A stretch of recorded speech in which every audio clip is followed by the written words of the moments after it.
29 December 2025 আজকের দিনে কোন রাশির বন্ধুরা প্রেমের আনন্দে ভাসবেন সে সম্পর্কে আলোচনা, কাজে সতর্ক থাকতে হবে সে সম্পর্কেও বলবো। মেষ রাশির বন্ধুদের ক্ষেত্রে আজকের দিনে প্রেম জীবনে নতুন বসন্ত আসতে চলেছে, আকর্ষণীয় শক্তি বৃদ্ধি পেতে যাচ্ছে, ভালো ফল পাবেন, আত্মবিশ্বাস বাড়বে আজকের দিনটা। মিথুন রাশির বন্ধুদের ক্ষেত্রে মধ্যম প্রকৃতির হতে যাচ্ছে, রোমান্টিক কথোপকথন বাড়তে পারে আজকের দিনটায়। সিংহ রাশির বন্ধুদের প্রেমের মধ্যে ভাগ্যের পূর্ণ সহায়তা পেতে যাচ্ছেন, লং ড্রাইভিং হওয়ার সম্ভাবনা থাকছে, ভ্রমণ হতে পারে। ধনু রাশির বন্ধুদের প্রেম নিবেদনে সফল হবেন, সিঙ্গেলস যারা আছেন তাদের ক্ষেত্রে প্রেম প্রাপ্তির সুযোগ থাকছে। কুম্ভ রাশির বন্ধুদের ছোটোখাটো ভ্রমণ প্রেমের মাধ্যমে হতে যাচ্ছে, সম্পর্কের দূরত্ব ঘুচে যাবে, উপহার দেয়া নেওয়া হতে পারে, ভালো হতে যাচ্ছে। সতর্ক থাকতে হবে বৃষ রাশির বন্ধুদের, হঠাৎ করে পুরানো অশান্তি ফিরে আসতে পারে, মেলামেশার ক্ষেত্রে মনোমালিন্য তৈরি হতে পারে এবং গোপনীয়তা বজায় রাখার চেষ্টা করুন।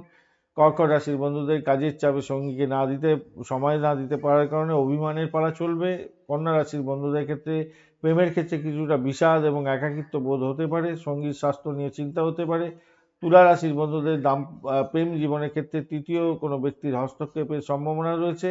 বৃশ্চিক রাশির বন্ধুদের প্রেমের ক্ষেত্রে ইগো এবং অহংবোধের লড়াই চলতে পারে, সেক্ষেত্রে সমস্যা হবে। মকর রাশির বন্ধুদের ঘরোয়া বিষয়ে ব্যস্ত থাকার কারণে প্রেমের ক্ষেত্রে আলাদা করে সময় বের করা কঠিন হবে, তারপরে আপনাদের সমস্যা তৈরি হতে পারে। পরিবারে কোনো সদস্যদের হস্তক্ষেপে সম্পর্কে চাপ আসতে পারে আজকের দিনে। মীন রাশির বন্ধুদের সকালের দিকটায় মানসিক অস্থিরতা থাকলেও বেলা বাড়ার সাথে সাথে স্থিতিশীলতা দেখা দেবে, মোটের উপরে অ্যাভারেজ ফল পেতে যাচ্ছেন। বিকালের পরে সময় ভালো যাবে। ধন্যবাদ বন্ধু, ভিডিওটি দেখার জন্য লাইক শেয়ার কমেন্ট অবশ্যই করবেন, মূল ভিডিওটা অবশ্যই দেখবেন। দৈনিক রাশিফল আজকের দিনের 29 ডিসেম্বর 2025 অনেক কিছু বিষয় জানতে পারবেন, সঠিকটা জানতে পারবেন। বন্ধু সঙ্গে থাকুন, ভালো থাকুন।